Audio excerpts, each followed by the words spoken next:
예, 하나님의 말씀 에베소서 6장 24절부터 21절부터 24절 말씀까지입니다.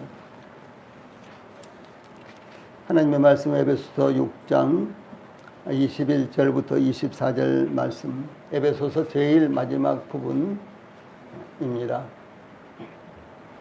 제가 먼저 봉독을 해드리겠습니다. 나의 사정 곧 내가 무엇을 하는지 너에게도 알리려 하노니 사랑을 받는 형제요 주 안에서 진실한 일꾼인 투기고가 모든 일을 너희에게 알리리라. 우리 사정을 알리고 또 너희 마음을 이루하기 위하여 내가 특별히 그를 너희에게 보내었노라. 아버지 하나님과 주 예수 그리스도께로부터 평안과 믿음을 겸한 사랑이 형제들에게 있을지어다. 우리 주 예수 그리스도를 변함없이 사랑하는 모든 자에게 은혜가 있을지어다. 아멘. 예, 오늘은 에베소서 6장 21절로 24절 말씀을 통해서 그리스도를 변함없이 사랑하는 자, 그리스도를 변함없이 사랑하는 자, 이런 주제로 말씀을 전해 드리겠습니다. 이 사탄은 공중의 권세 잡은 자요 세상의 임금입니다. 사탄은 자기의 나라가 얼마 남지 않은 것을 알고 최후로 하나님께 속한 모든 것을 공격을 하고 있습니다. 이 세상을 구원하시기 위해 육체를 입고 오신 하나님의 아들이신 예수님을 공격했고, 또 사도 베드로를 비롯하여 제자들을 공격했고, 지금은 그리스도의 몸된 교회와 교회의 지체들인 성도들을 공격을 하고 있습니다. 이 사도 베드로는 베드로전서 5장 8절 말씀에서 근신하라 깨어라 너희 대적 마귀가 우는 사자같이 두루다니며 삼킬 자를 찾나니, 이렇게 이 사탄이 얼마나 집요하게 그리고 얼마나 강력하게 교회와 성도들을 공격하고 있는지 증거하고 있습니다. 그것은 마치 사자가 이제 먹이를 발견하면은 전력으로 질주하고 그리고 이제 날카로운 발톱과 이빨로 그 먹이를 낚아채는 것처럼 마치 사탄이 그렇게 성도들과 그리고 하나님의 교회를 공격하고 있다라고 이렇게 증거를 한 것입니다. 또한 사탄의 마지막 공격에 대해서 요한계시록 12장 12절에서는 그러므로 하늘과 그 가운데에 거하는 자들은 즐거워하라. 그러나 땅과 바다는 화 있을지니여 이는 마귀가 자기의 때가 얼마 못된 줄을 알므로 크게 분내어 너희에게 내려갔음이니라. 이렇게 증거했습니다. 이 마귀는 한편 하늘의 전쟁에서 패배하고 쫓겨났지만, 그러나 또 한편으로는 이제 마지막 때가 얼마 남지 않은 것을 알고 이 땅에 와서 많은 사람들을 미혹해서 자기의 편을 만들고, 그리고 자기가 이끌고 가는 대로 이제 멸망으로 인도하고 있다, 데리고 가려고 이끌고 가고 있다라고 이렇게 증거한 것입니다. 예, 그러므로 주 예수님께서 말씀하시기를 너희는 스스로 조심하라. 그렇지 않으면 방탕함과 술 취함과 생활의 염려로 마음이 둔화해지고 뜻밖의 그 날이 덕과 같이 너희에게 임하리라. 이렇게 경계를 하셨습니다. 여기 스스로 조심하라. 이 말씀은 누가 옆에 있든지 없든지 간섭하든지 도와주든지 그렇지 않든지 간에 스스로 항상 시간과 장소를 가리지 말고 경계를 하라. 이렇게 말씀을 하고 있는 것입니다. 가끔 북한의 공작선이 저 동해안으로 침투해서 남한으로 들어왔다든가, 혹은 또 저 38선 철조망을 지키고 있는데도 불구하고 탈북자들이 마치 자기 집 드는 것처럼 이제 철조망을 뚫고 와서 우리나라 초소에, 경비하는 초소에 노크를 했다든가요. 이런 일들을 우리가 흔히 이야기를 듣죠. 그러나 실상은 제가 그곳에서 근무를 했기 때문에 도저히 그것은 있을 수가 없는 이와 같은 일입니다. 그러므로 얼마나 저희들이 그런 이야기를 들을 때요, 얼마나 이 경계를 방관하고 있었는지, 방심하고 있었는지, 이와 같은 것들을 의미합니다. 아마 경계하러 갔다가 이 경비 38선 지키러 나갔다가 밤새도록 총은 옆에다 세워놓고 잠을 자고 그리고 이제 아침이 되니까 들어오고 아마 이런 것으로 이렇게 추측해 볼 수밖에 없습니다. 그 외에는 도저히 그런 일이 있을 수가 없는 것입니다. 왜냐하면 철조망은 두 겹, 세 겹으로 계속해서 이렇게 쳐져 있고요. 그 다음에 두 겹, 세 겹의 철조망 앞에는 계속해서 여러 가지 이제 지뢰들을 매설해 놨기 때문에 그것을 쉽게 넘어온다는 것은 어렵고, 그리고 아무리 특별한 훈련을 받은 이와 같은 군인이라고 할지라도요, 그 철조망을 넘어온다는 것은 굉장히 어려운 것입니다. 왜냐하면 철조망 높이가 최소한도 2m 50 정도는 되고요. 그 위에는 또 이렇게 둥그런 철조망을 또 쳐놓고요, 이렇게 했기 때문에 그것은 손을 잡고 넘어와도 안 되고 뭐 달려와서 뛰어넘어도 안 되고요, 도저히 넘어올 수 없는 것입니다. 그래서 만약에 껴있기만 했더라면 도저히 그런 일이 일어날 수 없었는데, 예, 그런 일들이 가끔 일어나고 있는 것들을 볼 수가 있는 것입니다. 이 사도 바울은 마귀로 틈을 타지 못하게 하라, 이렇게 증거했는데요. 틈을 타지, 이것은 기회를 타지 못하도록 하라, 이런 말씀입니다. 이것은 무엇을 말합니까? 마귀가 저희들을 공격하기 위해서, 또 하나님의 교회를 공격하기 위해서 계속해서 기회를 엿보고 있다, 기회를 노리고 있다라고 하는 사실을 말씀하고 있는 것입니다. 또 에베소 6장 11절 말씀에서는 마귀의 계계를 능히 대적하기 위하여 하나님의 전신갑주를 입으라, 이렇게 권고하고 있습니다. 네, 우리는 이와 같이 마귀의 최후의 공격을 받으며 이 세상에서 살아가고 있습니다. 그러므로 하나님의 전신갑주를 입고 기도를 항상 힘써야 된다라고 하는 것이 영적 싸움에서 대단히 중요하다는 것을 계속해서 강조하셨습니다. 예, 오늘은 에베소서의 마지막 부분으로 사도 바울이 에베소서를 마치면서 인사를 나누는 장면을 상고하겠습니다. 여기서 가장 핵심적인 부분이 그리스도를 변함없이 사랑하는 자입니다. 여기에서 가장 핵심적인 부분이 그리스도를 변함없이 사랑하는 자입니다. 좋을 때는 하나님께 순종하고 하나님을 사랑한 것처럼 보이는데, 좋지 않을 때는 믿음이 있는지 없는지 이렇게요 분별하기가 어려울 정도의 이런 신앙을 갖는 것이 아니라, 좋을 때나 좋지 않을 때나 어떤 상황에서든지 그리스도를 변함없이 사랑하는 것이 우리 신앙인들 가운데 대단히 중요하다라고 하는 사실을 말씀을 하는 것입니다. 그러므로 우리 성도들이 그 무엇보다도 변함없이 주 예수님을 사랑함으로 하나님의 은혜가 풍성하게 부어지기를 바랍니다. 예, 본문을 통해서 제일 먼저 일꾼의 자격이 21절에 소개가 되고 있습니다. 사도 바울은 자신의 형편을 알리기 위해서 에베소 교회에 한 사람의 일꾼을 파견하였는데, 두기고라는 형제입니다. 이 두기고는 아시아 지방의 대표자로서 바울과 함께 예루살렘을 방문한 내용이 사도행전 20장 4절에 나타나고, 또 바울은 자신을 대신하여 에베소 교회와 그레데 교회에 파견했던 바울의 아주 충실한 이와 같은 동역자가 바로 두기고라는 인물입니다. 또 사도 바울은 에베소 교회로 파견하는 두기고에 대해서 다음과 같이 소개를 하고 있습니다. 먼저 두기고를 보낸 목적에 대해서 나의 사정 곧 내가 무엇을 하는지 너에게도 알리려 하노니 라고 이렇게 증가하고 있습니다. 즉 사도 바울은 에베소 교회에 자기의 사정을 알려주려고 하는데, 사도 바울이 무엇을 하고 있는지 알려주기 위해서 두기고를 에베소 교회에 파견했다라고 하는 것입니다. 네, 그러면 사도 바울이 무엇을 하는지 에베소 교회에 알려주는 것이 왜 그렇게 중요한 것이었을까요? 예, 사도 바울이 로마의 감옥에 갇히자 사도 바울을 지원하고 기도하며 바라보고 동역하고 있는 교회들이 이제 모든 것이 다 끝난 것이 아닌가 하는 의구심 때문에 에베소 교회는 낙심하고 있었습니다.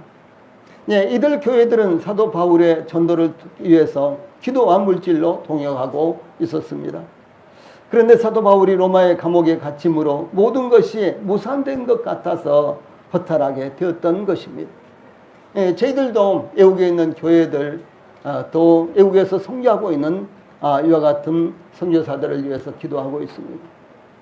특별히 저는 미얀마와 조선족들과 몽골을 위해서 하루에도 몇 번씩 기도를 쉬지 않고 있습니다.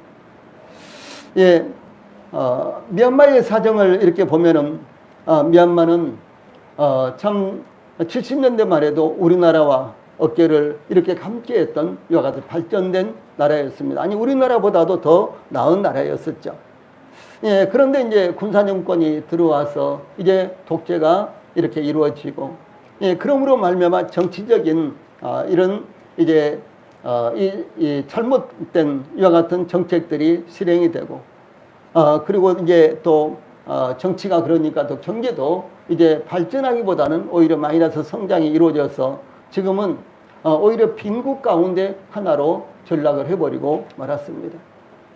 제가 미얀마에 수없이 갔지만은 미얀마에 갈 때마다 때로는 울기도 하고 때로는 너무너무 안타까워서 어떻게 하면 이 미얀마를 도울 수 있을까라고 이렇게 생각을 했는데, 예, 그러면서 이제 저 지방에 있는 이와 같은 목회자들을 한 2명, 3명씩 이렇게 제가 갈 때마다 함께 동반을 했어요. 그런데 그 중에 한 목회자가 지금 미얀마를 계속해서 1년에 한 3번, 4번 방문을 하면서 미얀마에 있는 교회들을 돕고 아주 가난한 사람들을 돕고 이렇게 하고 있습니다. 그래서 예배당, 교회 예배당을 여러 개를 지어줬고 또 유치원도 5개인가를 지어주고 또 건축만 했을 뿐만 아니라 계속해서 물질적으로 지원해서 지금도 이와 같이 지원을 하고 있는 이와 같은 모습을 보면서, 그리고 이제 그 목회자가 하는 말이 한결같이 이것은 목사님 때문에 제가 이렇게 일을 시작하게 됐습니다. 모든 것들이 목사님으로 말미암았습니다. 이렇게 이야기를 하는 거예요. 사실 제가 하는 것은 그를 이제 동반해서 미얀마에 3번이가 이렇게 갔던 것 같아요. 그런데 이렇게 가면서 너무너무 불쌍하고 안 됐고, 예, 그리고 이제 그 아주 불교 천지입니다. 아주 그야말로 모든 그 국민들이 다 불교를 이렇게 믿는데 정말로 안타까운 마음을 뭐라고 말할 수가 없을 정도로 그런 상황이었습니다. 그런데 그런 상황을 보면서 이 불쌍한 영혼들을 위해서 무엇인가를 하고 싶다라는 이런 마음이 늘 있었는데, 그런데 그 목회자께서 마음에 그렇게 주님으로부터 받아서 지금 선교를 계속해서 하고 있는 이와 같은 모습을 볼 수가 있습니다. 그래서 이제 그분이 이제 하시는 일이 마치 제가 하는 일처럼 이렇게 제가 생각되는 거예요. 그래서 그분의 선교를 위해서 제가 기도하고 또 도울 수 있는 대로 돕고 이렇게 하고 있는 것입니다. 이와 같이 에베소 교회는 사도 바울의 사역을 위해서 계속해서 기도했고 또 물질로서 동역했기 때문에 사도 바울이 어떻게 지금 선교를 하고 있는지, 복음을 전하고 있는지, 어떤 상황 가운데 있는지 이와 같은 것들을 에베소 교회에 알리는 것이 참 중요했다라고 하는 것입니다. 더더구나 이제 사도 바울이 이제 로마의 감옥에 수감돼 있는데, 그러면 에베소 교회가 어떻게 생각하겠어요? 이제 모든 것들이 다 끝나버렸구나. 이제 사도 바울을 통해서 이제 복음이 증거되고 또 교회가 세워지고 이런 일들은 이제 모두 다 끝났구나. 이렇게 이제 생각을 하면서 얼마나 낙심하고 허탈하게 생각이 들겠습니까? 그래서 이제 사도 바울은 그런 것이 아니다. 이제 이런 것을요, 에베소 교회에 알리기를 간절히 원했던 것입니다. 그러므로 이 사도 바울은 이 에베소 교회의 두기고를 파견해서 자신은 비록 로마의 감옥에 갇혀 있는 상황이지만 이방의 중심지요 제국의 중심지인 로마의 복음을 전하는 계기가 되었다는 것을 에베소 교회에 알리려고 했던 것입니다. 네, 그러므로 사도 바울은 또 나를 위하여 구할 것은 내게 말씀을 주사 나로 입을 열어 복음의 비밀을 담대히 알리게 하옵소서 할 것이니, 이 일을 위하여 내가 쇠사슬에 매인 사신이 된 것은 나로 이 일에 당연히 할 말을 담대히 하게 하려 하심이라 라고 19절 20절에서 증거하고 있으며 또 기도 요청을 했습니다. 즉 사도 바울이 죄수로서 로마의 감옥에 갇힌 것은 복음의 비밀을 제국의 수도에 전하려는 하나님의 뜻으로 쇠사슬에 매인 사신이 되어서 로마에 가게 되었다라는 사실을 증거하는 것입니다. 이와 같이 기쁜 일이나 어려운 일이나 슬픈 일이 있을 때 그것을 성도들이 함께 공유함으로 하나님의 뜻을 발견하게 되고 함께 기도하고 함께 이루받으며 함께 동행하는 것은 하나님께서 바라는 것이며 그리스도의 몸으로서 연합된 성도들이 추구해야 될 사항들인 것을 성경은 증거하고 있습니다. 예, 그러므로 우리 성도들이 누군가가 기도 부탁을 했다면, 또 교회적으로 기도 부탁을 했다면 마치 그 일이 나의 일처럼 생각을 하고 간절한 마음으로 기도를 하실 뿐만 아니라, 기도가 응답됐을 때는 마치 내가 기도한 일들이, 내가 기도한 나의 일들이 이제 이루어진 것으로 믿고요, 그렇게 생각하고 또 하나님 앞에 감사하고 기뻐해야 된다라는 사실을 말씀을 하는 것입니다. 예, 그러면 사도 바울이 두기고라는 일꾼을 선택하여 에베소 교회에 파견했는데, 그럼 두기고는 어떤 일꾼일까요? 예, 두기고를 통해서 우리 성도들이 나는 어떤 교회 안에서 나는 어떤 일꾼이 되어야 되겠다라는 이와 같은 소망을 우리 성도들이 갖게 되기를 바랍니다. 이 본문에서는 사랑을 받는 형제요, 주 안에서 진실한 일꾼, 사랑을 받는 형제요, 주 안에서 진실한 일꾼이라고 소개하고 있고요. 그런가 하면 골로새 교회에서는 골로새 4장 7절에서 두기고가 내 사정을 다 너희에게 알려주리니 그는 사랑받는 형제요, 신실한 일꾼이요, 주 안에서 함께 된 종이 된 자니라, 이렇게 증거하고 있습니다. 여기 에베소서와 골로새서에 똑같이 나오는 것은 무엇인고는 사랑받는 형제요, 진실한 형제다, 진실한 일꾼이다 라고 하는 사실입니다. 참 얼마나 놀라운 이와 같은 모습입니까? 예, 그러므로 사도 바울이 두기고를 파견한 것은 첫째, 두기고는 사랑을 받는 형제였기 때문이다라고 하는 것입니다. 사도 바울이 두기고가 에베소에 파견할 만한 적당한 인물이었던 것은, 두기고는 사도 바울뿐만 아니라 에베소 교회와 두기고를 아는 모든 사람들로부터 사랑을 받는 형제였다라고 하는 사실입니다. 예, 우리 성도들은 일꾼된 형제 자매들을 사랑합니까? 또 뿐만 아니라 우리 성도들은 사랑을 받는 성도들입니까? 참 중요한 것이죠. 예, 과거에는 말만 하고서 뒤로 숨는 일꾼들도 있었습니다. 그래서 사랑을 받지 못하는 그런 경우들도 있었고, 정작 일을 해야 할 때는 자취를 감추는 일꾼들도 없잖아 있었습니다. 심지어 비판할 자격도 없는 사람들이 교회를 비판하는 경우도 있었습니다. 내막과 상황을 알지 못하고 더더구나 교회를 비판할 만한 이런 자격도 없는 사람들이 교회를 비판하는 경우도 있었습니다. 그러나 우리 성도들이 사랑받는 일꾼이어야 된다라는 사실을요, 우리 성도들이 잊지 않기를 바랍니다. 예, 둘째로 두기고는 주 안에서 진실한 일꾼이었습니다. 예, 진실한 그 말씀은요, 믿을 만한 일꾼이었다라고 하는 것입니다. 두기고는 사도 바울을 도와서 오랫동안 동역했던 일꾼이었는데, 복음을 위해서 사도 바울과 동역했다는 것은 사도 바울과 함께 복음을 위해서 수고하고 고난을 함께 받았다는 것을 의미를 합니다. 예, 그러므로 바울은 복음을 위해서 동역하고 믿을 수 있는 두기고를 에베소 교회에 파견을 했는데, 이 본문에 진실한 일꾼인 두기고에서 진실한 이 말씀은요, 충실한, 믿을 수 있는, 확실한 이와 같은 의미가 되는 것입니다. 예, 성경에서 믿음과 충성, 또 여기 나온 신실, 진실이라는 말은요, 동의어입니다. 똑같은 말입니다. 예, 그래서 똑같은 말을 번역상 이렇게 번역을 했다라고 하는 것입니다. 이와 같이 사도 바울은 믿을 수 있고 충성스러운 일꾼인 두기고를 에베소 교회에 파견했던 것입니다. 우리 성도들도 하나님을 믿을 뿐 아니라 하나님께서도 믿을 만한 신실하고 충성스러운 성도들이 되시기를 바랍니다. 또한 우리 성도들이 교회를 믿고 신뢰할 뿐만 아니라 교회와 목회자가 믿고 신뢰할 만한 성도들이 되시기를 바랍니다. 예, 본문 22절에는 일꾼이 갖춰야 될 사명을, 일꾼이 받은 사명에 대해서 나타나고 있습니다. 사도 바울은 사랑을 받는 형제요, 주 안에서 진실한 일꾼인 두기고를 에베소 교회에 파견하는 목적에 대해서 22절에 우리 사정을 알리고 또 너희 마음을 이루하기 위하여 내가 특별히 그를 너희에게 보내었노라 이렇게 밝혔습니다.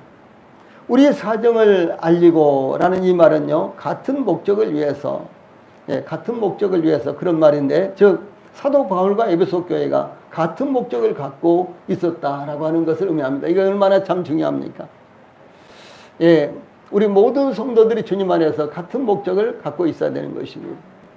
그런가 하면 또 저희들이 기도하고 있는 교회들, 또 저희들이 기도하고 있는 일꾼들, 또 선교사들, 이런 분들이 한결같이요, 같은 목적을 가지고 있어야 된다라고 하는 사실입니다. 이건 참 중요한 것입니다. 그래서 여기에 같은 우리 사정을 알리고, 그 말씀은 같은 목적을 위하여, 그런 말이에요. 즉 사도 바울과 에베소 교회가 같은 목적을 갖고 있다라고 하는 것입니다. 또한 사도 바울이 두기고를 에베소 교회에 파견한 것은 오직 에베소 교회를 이루하기 위해서였다라고 하는 사실입니다. 사도 바울은 지금 사슬에 매인 상황이었습니다. 무슨 말인가는 감옥에 갇혀 있었습니다. 그러므로 그 누구보다도 사도 바울이 위로와 격려를 받아야 되는 그런 상황이었습니다. 그런데도 사도 바울은 자신의 문제는 전혀 들춰내지도 않으면서 에베소 교회를 염려하고 위로하기 위해서 투기고를 보낸 것은 얼마나 이타적이고도 아름다운 일입니까? 그러므로 우리 성도들도 항상 자신에게만 눈길을 향하지 마시고 다른 성도들과 교회에 눈길을 돌려 위로하고 격려하는 우리 성도들이 되시기를 바랍니다. 에베소 교회는 사도 바울이 로마의 감옥에 갇힌 것을 사실상 알고 있었습니다. 그로 인해서 에베소 교회는 상당한 어려움에 봉착하게 되었습니다. 에베소 교회는 주 안에서 복음을 위해서 사도 바울과 함께 동역했던 교회였습니다. 그러나 이 사도 바울이 로마의 감옥에 수감됨으로 지금까지 사도 바울을 위해서 기도하던 것과 물질적으로 지원하며 동역하던 모든 것들이 물거품이 됐다고 생각할 수도 있었습니다. 또한 사도 바울처럼 죄가 전혀 없는 이와 같은 사람인데도 불구하고 또 전심으로 복음과 교회를 위해서 살고 있는데 왜 하나님께서 도우시지 않아서 로마의 감옥에까지 수감되게 하실까? 이런 일로 말미암아 에베소 교회는 걱정 반, 근심 반, 우려 반 이런 것들을 갖고 있을 수가 있었다라고 하는 것입니다. 어려움을 넘긴 성도가 기도해도 하나님께서 도우시지 않았다고 생각되어 교회를 떠난 경우도 있었습니다. 믿지 않는 육신의 형제들은 다 잘 되는데 믿음을 가진 자신만은 모든 것들이 잘 풀리지 않는다며 신앙생활을 중단한 경우도 있었습니다. 에베소 교회는 사도 바울의 수감으로 인해서 미래에 대한 불확실성 때문에 깊은 실망감에 빠져 있었을 수도 있었습니다. 모든 사람들이 일상적으로 겪는 일인데 왜 하나님께서 성도들을 특별히 보호해 주시지 않느냐고 실망하여 믿음을 포기한 성도들도 있었습니다. 출애굽기에 보면 애굽에 10가지 재앙이 내려졌을 때 이스라엘 백성들은 한 번도 피해를 입지 않았습니다. 이스라엘 백성들이 있는 곳에는 전혀 재앙이 임하지 않았습니다. 그러므로 오늘날도 똑같이 그렇게 돼야 되는데 왜 하나님이 성경에는 그렇게 기록이 되어 있는데 오늘날의 우리들의 현실은 그렇지 않는가? 이런 것으로 인해서 성도들이 실망한 이와 같은 경우도 없지 않아 있었습니다. 이 사탄은 우리 성도들이 상상도 할 수 없는 갖가지 다양한 일들로 인해서 성도들이 실망하고 힘을 잃어버리도록 미혹하는 것입니다. 우리 성도들도 그랬을 것입니다. 건강이 좋지 않아서 힘을 잃어버리고 의욕을 잃어버리고 영적인 이와 같은 생활이 무뎌지고 그런 경우도 있었겠죠. 혹은 또 가족들의 문제로 말미암아 여러 가지 어려움에 봉착한 그런 경우도 있었겠죠. 혹은 이제 자녀들을 둔 성도들은 또 자녀들로 말미암아 그런 어려움을 겪을 수도 있는 것입니다. 이와 같이 저희들이 전혀 생각지 못했던 어려움들이 나타남으로 말미암아 우리가 실망하게 되고 그리고 주저하게 되고 또 영적인 이와 같은 이제 페이스가 중단되기도 하고 그럴 때가 자주 있다는 것이죠.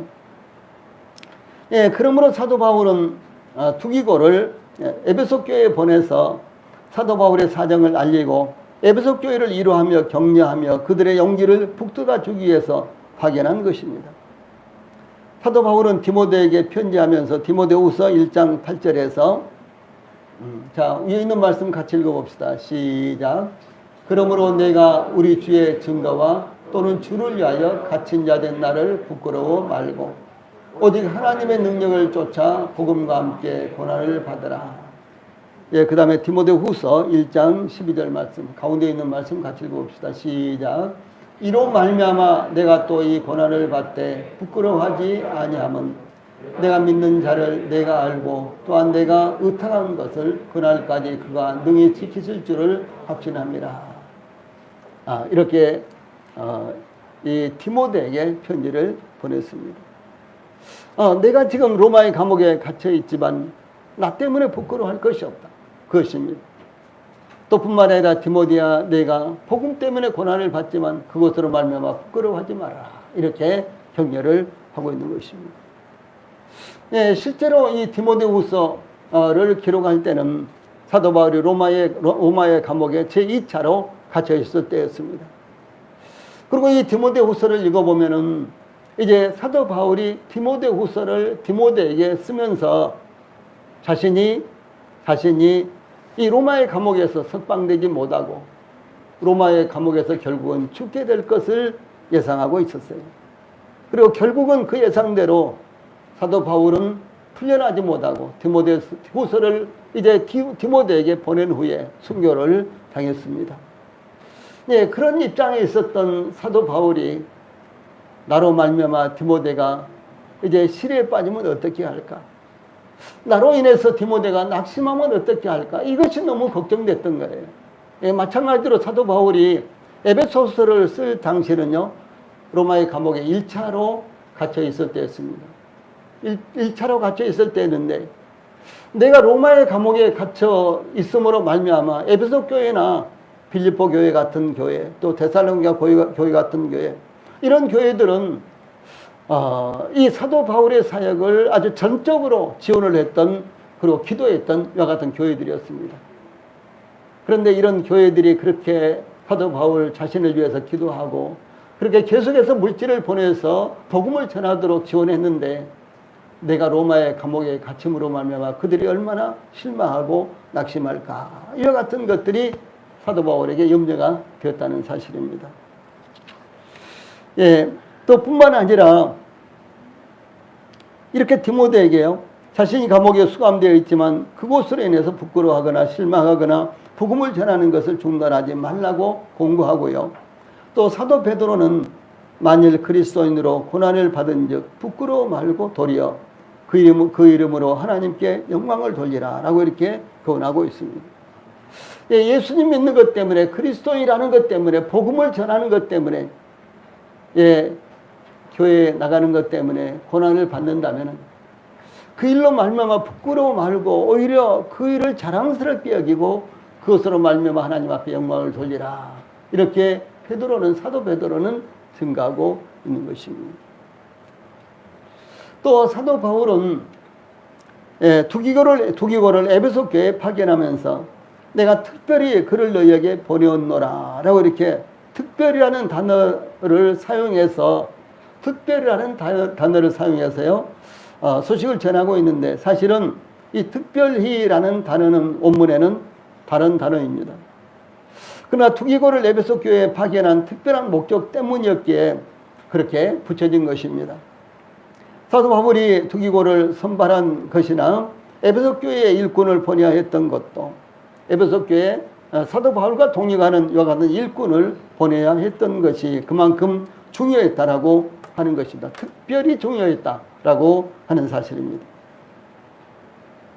예, 그러므로 두기고는 에베소 교회를 이루하기 위해서 특별히 선정된 일꾼이었습니다.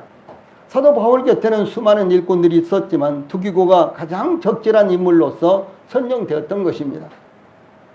교회에서 어떤 일이 있을 때 그 일을 맡기기 위해서 일꾼을 선정하는 것, 이와 같이 에베소 교회는 사도 바울이 특별히 관심을 갖고 사도 바울의 상황을 설명하고 이루하고 격려하고자 했던 이와 같은 교회, 그 교회에 두기고라는 이와 같은 형제를 선발을 해서 보낸 것입니다. 본문은 복음과 진리를 증거하는 교회와 또한 복음을 위해 살아가는 우리 성도들을 위로하고 격려하고 있는 이와 같은 일입니다. 비록 복음 때문에 예수님 때문에 고난을 받더라도 사도 바울과 같은 상황까지는 안 가더라도 그렇죠. 사도 바울은 감옥에 수감되어 있었습니다. 복음 때문에 예수님 믿는 것 때문에. 그런데 그런 상황까지는 안 가더라도 이 모양은 다르지만 우리 모든 성도들이 각가지 복음을 전하는 것 때문에 어려움을 당하고 있습니다. 어떤 성도들은 오늘 너무너무 바빴을 텐데 그래도 예배는 드려야지 라고 하면서 지금 참석하신 분들도 틀림없이 계실 것입니다. 어떤 분들은 오늘은 몸이 이렇게 찌뿌듯하고 오늘은 좀 온라인으로 예배 드리고 싶다라고 이런 생각을 가졌으면서도 여기 함께 예배에 참석해서 예배를 드리고 계신 분들도 있을 것입니다. 이 모양은 다르지만 모든 성도들이 각자의 어려움을 갖고 있는 것입니다. 말할 수 없는 이와 같은 여러 가지 고난이 나름대로 있는 것입니다. 그렇다고 할지라도 우리가 그리스도인이니까 우리가 하나님을 믿는 것 때문에 고난을 받는다면 그것을 영광스럽게 생각을 하라라고 이렇게 격려하고 있는 것입니다. 마지막으로 23절과 24절에는 축복의 기도가 나타나고 있습니다. 여기 먼저 23절 아버지 하나님과 주 예수 그리스도께로부터 평안과 믿음을 겸한 사랑이 형제들에게 있을지어다. 이와 같이 에베소 교회를 위한 축복의 기도입니다. 또한 24절에는 우리 주 예수 그리스도를 변함없이 사랑하는 모든 자에게 은혜가 있을지어다. 이 말씀도 축복의 기도입니다. 자, 위의 말씀 먼저 한번 읽어봅시다. 시작. 아버지 하나님과 주 예수 그리스도께로부터 평안과 믿음을 겸한 사랑이 형제들에게 있을지어다. 아래 파란 박스에 있는 말씀 시작. 우리 주 예수 그리스도를 변함없이 사랑하는 모든 자에게 은혜가 있을지어다. 아멘. 우리 성도님들이 이와 같은 말씀을 암송하면 더 좋고요. 암송하지 못하더라도 이와 같은 말씀으로 늘 축복 기도를 하십시오. 교회에 있는 성도들을 위해서 그렇게 하시고 또 우리 성도들이 맡고 있는 이와 같은 교회 성도들 또 맡고 있는 부서에서도 이와 같은 기도로 축복 기도를 하십시오. 또 뿐만 아니라 자녀들을 위해서도 이와 같은 말씀으로 축복 기도를 하시면은 참 대단히 훌륭한 기도가 되고요. 놀라운 이와 같은 축복이 되는 것입니다. 먼저 이 평안은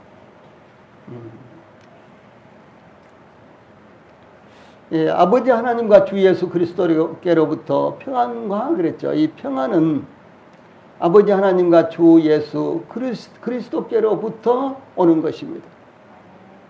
이 평안은 성부 하나님과 성자 하나님 예수 그리스도를 통해서 온다라고 하는 사실입니다. 에베소 교회는 유대인들과 이방인의 교회로 이방인들로 구성되었습니다.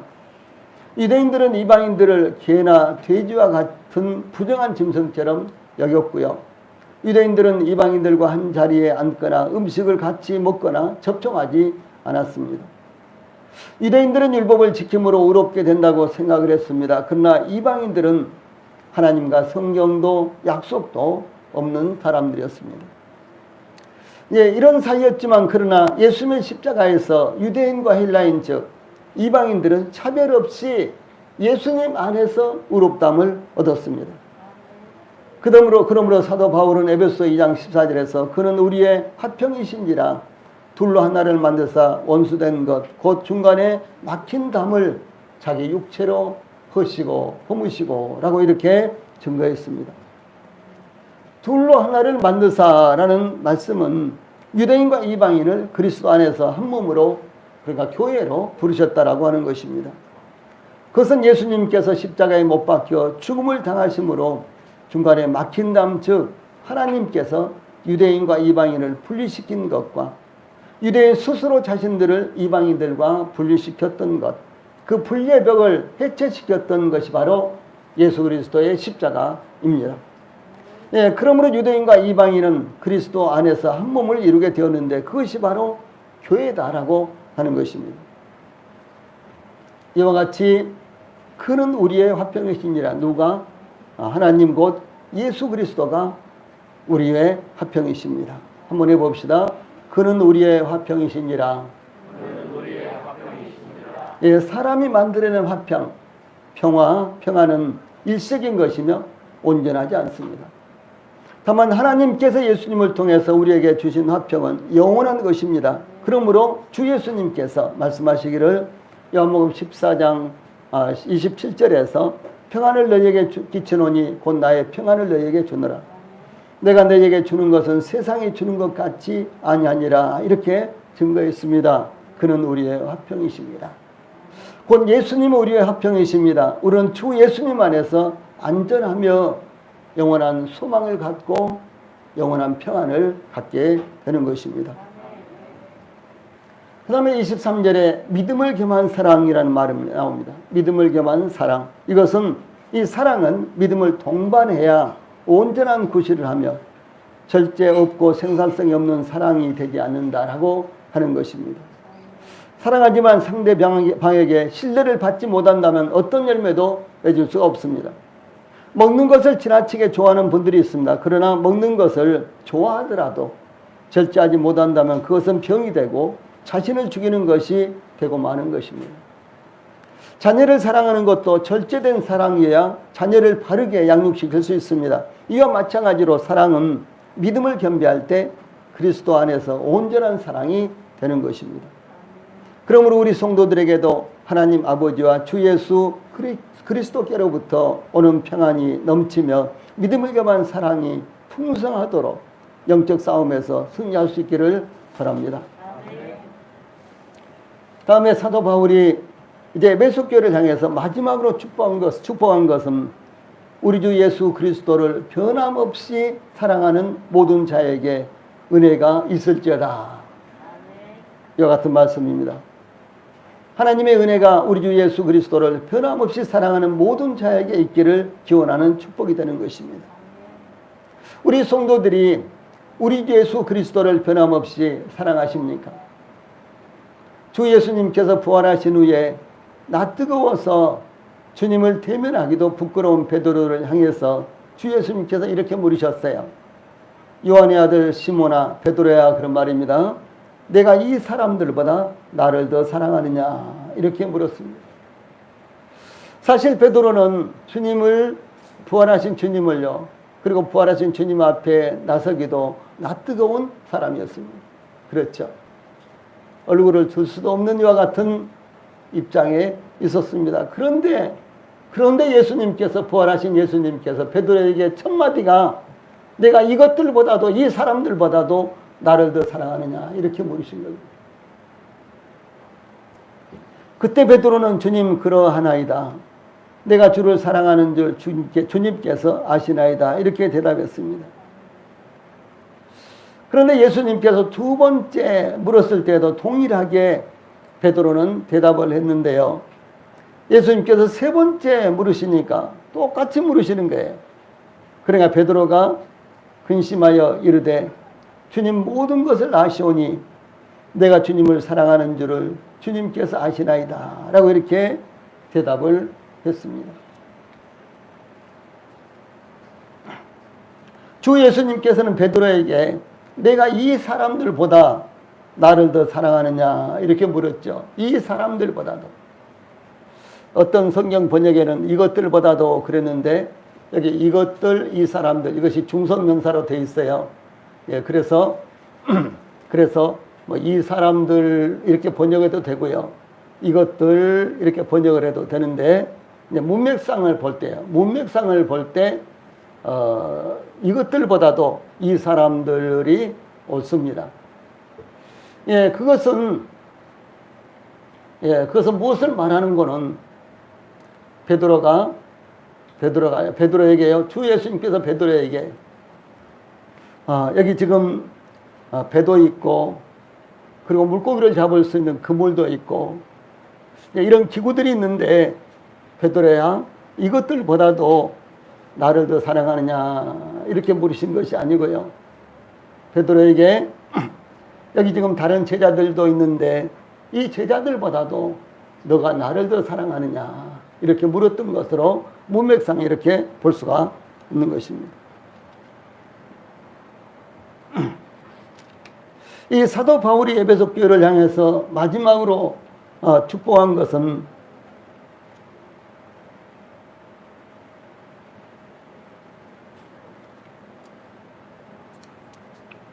마지막으로 축복한 것은 거기 말씀 아니네요. 제가 잘 모르겠어요. 그래서 이 베드로는 이 사람들보다도 이것들보다도 주님을 더 사랑한다고 그렇게 대답을 하지를 못했습니다.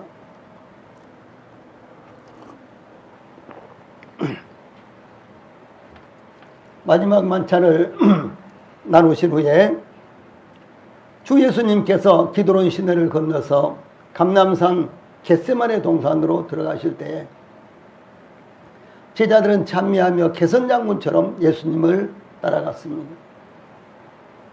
그때 예수님께서 제자들에게 마태복음 26장 31절에 보면은 오늘 밤에 너희가 다 나를 버리리라. 기록된 바 구약 성경에 기록된 것처럼 내가 목자를 치르니 양의 떼가 흩어지리라 하였느니라. 이 말씀이 너희들에게 이루어질 것이다 이렇게 말씀하신 거예요. 오늘 밤에 너희가 다 나를 버리라. 그러니까 베드로가 33절에 다 주를 버릴지라도 나는 언제든지 버리지 않겠나이다 이렇게 대답한 것입니다. 여기 요한도 안드레도 여기 야고보도 다 주님을 혹시 버릴지 모르겠지만 나는 버리지 않겠습니다 그런 말이에요. 그래서 내가 이것들보다도 나를 더 사랑하느냐 그 말씀은 내가 이 사람들보다도 나를 더 사랑하느냐 이렇게 주 예수님께서 물으시는 것을 의미합니다. 그때 예수님께서 말씀하시기를 내가 진실로 내게 이르노니 오늘 밤 닭 울기 전에 내가 3번 나를 부인하리라 이렇게 말씀하시자 베드로는 내가 주와 함께 죽을지언정 주를 부인하지 않겠나이다 이렇게 대답했고 다른 제자들도 이구동성으로 동일하게 그렇게 대답했습니다. 그래서 베드로는 다 주를 버릴지라도 나는 언제든지 버리지 않겠나이다 이렇게 대답했는데 예수님께서 요한의 아들 시몬아 내가 이 사람들보다 나를 더 사랑하느냐 이렇게 물으시자 베드로는 이 사람들보다를 빼고 주님 그러하나이다 내가 주를 사랑하는 줄 주님께서 아시나이다 이렇게 대답을 한 것입니다. 내가 이 사람들보다도 나를 더 사랑하느냐 그러니까 베드로가 대답하기를 내가 이 사람들보다도 주님을 더 사랑합니다 이렇게 하지 못하고요 내가 주님을 사랑합니다라고만 대답을 했다는 것이죠. 사랑하는 우리 성도님들 우리 주님 예수님을 우리 성도님들이 사랑하십니까? 이것은 남녀간에 사랑한다든가 인간적으로 사랑한다든가 그런 의미가 아닙니다. 성경에 보면 나를 사랑하는 자는 내 계명을 지키리라 그랬죠. 무엇입니까? 계명 중에 제일 중요한 것은 주 예수님을 믿는 것입니다. 어떤 상황이 와도 주 예수님을 신뢰하는 것이에요. 그래서 어떤 상황이 와도 주 예수님이 잡히고 체포가 되시고 십자가에 못 박혀 죽음을 처절하게 아주 비참하게 당하시더라도 주님을 우리가 믿고 신뢰하는가라고 하는 사실입니다. 참으로 중요한 것입니다. 이와 같이 주 예수님을 사랑하는 것은 쉽지 않는 것입니다. 때로는 수많은 위협을 당하며 또한 생명을 걸고 싸워야 하며 때로는 상상할 수 없는 고난이 닥쳐올 수도 있습니다. 주 예수님께서 그랬던 것처럼 가장 가까운 사람들의 배신을 경험할 수도 있습니다. 우리 주 예수님을 변함없이 사랑하는 분들은 하나님의 은혜를 받는다라고 사도 바울은 이렇게 증거하고 있습니다. 그러므로 우리 성도들이 눈앞에 보이는 순간적인 세상의 즐거움을 쫓지 말고 하나님을 사랑하고 그 말씀을 더욱 굳게 의지하시기를 바랍니다. 찬송 부르시겠습니다.